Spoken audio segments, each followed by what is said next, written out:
Before we start, I just have to say how obsessed I am with my new tracksuit. I got this tracksuit from Pretty Little Thing. It is the velour shaped tracksuit with the diamonds on the back, and I'm obsessed. I had to say that before I start. Yeah. Hi everyone and welcome back to my YouTube channel.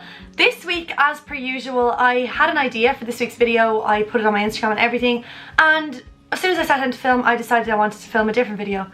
So I kind of like these videos to be as real and how I'm feeling at that current moment. So that's why I just changed the video. So today's video is going to be books that changed my attitude or outlook on life. Big statement, I know, but they did. I speak all the time about, like, I get so dramatic, but I'm like, I went through a transformative period in the first lockdown.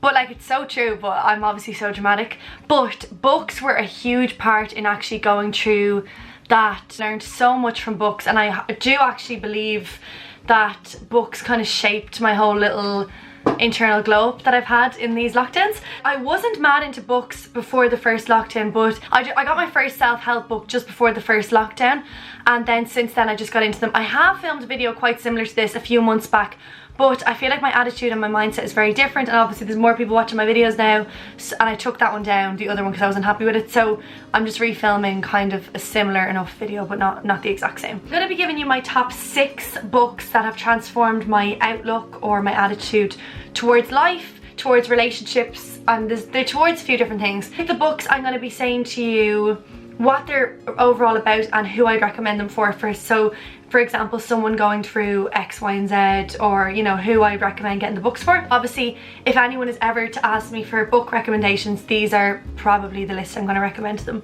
They're in a random order, so let's just get into them. Okay, so the first book is actually one that's viral on TikTok at the moment, and I think one of my friends saw it on TikTok and recommended me to get it. They can't even barely keep it in stock because so many people are looking for it, but I got it on Book Depository. It is Why Men Love Bitches. Now, girls, this book is my Bible. I'm not even joking, like, this book changed my attitude about relationships. So it's all about how to go from a doormat to a dream girl, a woman's guide to holding her own in a relationship. I started reading this, and girls, let's just say it works. Let's just say it works. It works wonders. I feel like this book was written like for me, but obviously everyone goes through the same stuff, so I highlight everything in it. Like, I'm obsessed with this book. I recommend this book for absolutely anyone. It really just teaches you how to hold your own, how to be treated. It's brilliant, and I really recommend it. I'm probably going to give these all a 10 out of 10, to be honest, so I'm probably not going to rate them, but anyone who's looking to be more assertive, more sure of themselves in a relationship, I really recommend Why Men Love Bitches. I've gotten every one of my friends to get it. It's the best. It's the Bible. It's my Bible. So I love it. Okay, second book that I feel like I mentioned in absolutely every video, but anyway, it had to be included in this, is Women Don't Know You Pretty by Florence Given. I mention this book in every single video basically, but it's very good. Do you know, I'm not gonna lie, I'm not finished it now. I'm actually not finished a lot of these, but just so far they've had a massive impact on me. Women Don't Know You Pretty is basically anyone who wants to challenge the outdated narratives supplied to us by the patriarchy. It's a feminist book, okay? It talks about kind of feminism and women's role in society and why women do certain things, why we wear makeup, why we do X, Y and Z, and it is very eye-opening. It definitely causes you to challenge a lot of your own subconscious internalized misogyny. It gets you to challenge a lot of your own privileges that you didn't even realize you had. It contains some lovely like prints and imagery, which is really nice, and it's also a really easy, accessible read. That's the one thing I'd say about all these books. They all are very accessible, so very easy to read, maybe aside from one of them which I'll mention. But yeah, that's what I like about them. They're all easily accessible, easy to read, that kind of thing. The next book is The Power of Now by Eckhart Tolle. This one is a staple of the self-help book world. I used it when I was struggling with anxiety, panic attacks, overthinking. Put this book down to a lot of why I'm kind of was able to get out of that negative mind frame. So I would really recommend this one for anyone who suffers with panic attacks, suffers with anxiety, suffers with overthinking.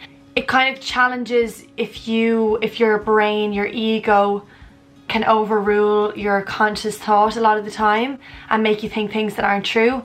I would only really read this if I was going through a hard time. Personally, I only pick it up if I'm struggling. The next one I really recommend is this. This is The How of Happiness by Sonia. I don't want to butcher her name, but this was written by, I believe she's a clinical psychologist. This is a more scientific guide behind mental health, you know, how your brain feels happy, how to actually make your brain feel happy. It's really scientific, but I would definitely recommend it for anyone who is struggling with, like, who isn't happy at the moment. For anyone who wants to understand how to become happier, is it possible to become happier, how to manage hardship, stress, trauma, how to live in the present. It's kind of an overall guide of psychology behind happiness. I definitely use this when I was struggling, going through a hard time. I think this is a lovely book to actually learn a lot about what would be psychology, I suppose, but it's very accessible still. Like, it's accessible language and things, it's not very difficult. The next one then is The 7 Habits of Highly Effective People. I'll have all these links below, by the way, and the full names down below, and the links to them on Book Depository. That's where I got all my books. Free delivery, it's just dead handy. So The 7 Habits of Highly Effective People really transformed my work ethic, my attitudes towards work, how other people perceive me, like in the workplace or in college or anywhere that you kind of have to put effort in. I would really recommend this book for anyone who wants to improve their productivity, improve their work life, and be more proactive in creating the life they want. Yeah, it's basically about solving personal and professional problems, being more productive, being more proactive in the workforce, and how that impacts your life. This one is the one I'd say isn't as accessible with language. Like, you would need to be kind of googling certain words, but I needed to be googling certain words that I didn't understand, and I needed to be kind of awake to read it. All these books, I wouldn't read them from cover to cover. I would kind of pick up a few lines every night and that kind of thing. But definitely when you get past it not being the easiest book to access in terms of its use of language, it is a very, very enjoyable and very effective book in improving your life. I saw massive improvements in my work ethic after using this book, so I definitely recommend. Okay, the next book I will always put down as my favourite book of all time. It is Everything I Know About Love by Dolly Alderton. I mention this one probably in every single YouTube video that I make. Yeah, but come here, I'm not even sorry about it. I'm obsessed with Dolly as a writer, as she has a podcast. Yeah, she is an amazing writer. I'm reading her newest novel, Ghost, at the moment. She has a podcast.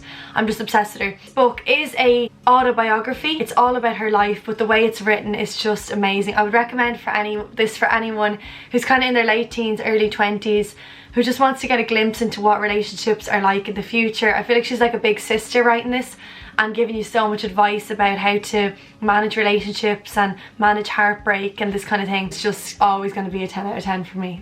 The final one then is The Secret and The Magic. So The Magic is the sequel to The Secret. The Secret by Rhonda Byrne was the original book. That's the original self-help book, really. It's all about the law of attraction, and what you give out will come back to you. The Secret changed my life. Like, I can safely say that since starting The Secret, nothing in my life is the same as it was a couple of months ago. Practicing the law of attraction, practicing gratitude, manifestation has really changed it all. So The Secret, the book is good, but it's definitely the documentary that really got me into it. So the book is kind of just more like something I pick up the odd time to kind of put myself back on the right track. The Magic then is the sequel, and that is about gratitude. Magic teaches you about the power of gratitude, and it gives you a 28-day guide of how to become more grateful and how to kind of lead your way into that. I definitely use it now. I'm able to give gratitude 100% on my own, just by myself, because I understand it now.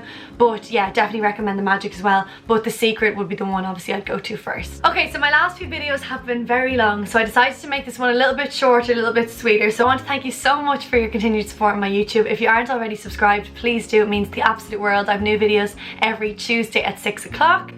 And come here, lads, we're a couple of weeks into February now, and I'm still going with the one video every week in 2021. So if you aren't already, please follow me on Instagram and TikTok. My name is Molly_T_Nelson. As always, I want to give a huge thank you to anyone who put me on their story or sent me a DM of you watching my video last week. I will be mentioning you now. Same thing for every video. If you put me on your story or you send me a photo you watching it, I will mention you in next week's video.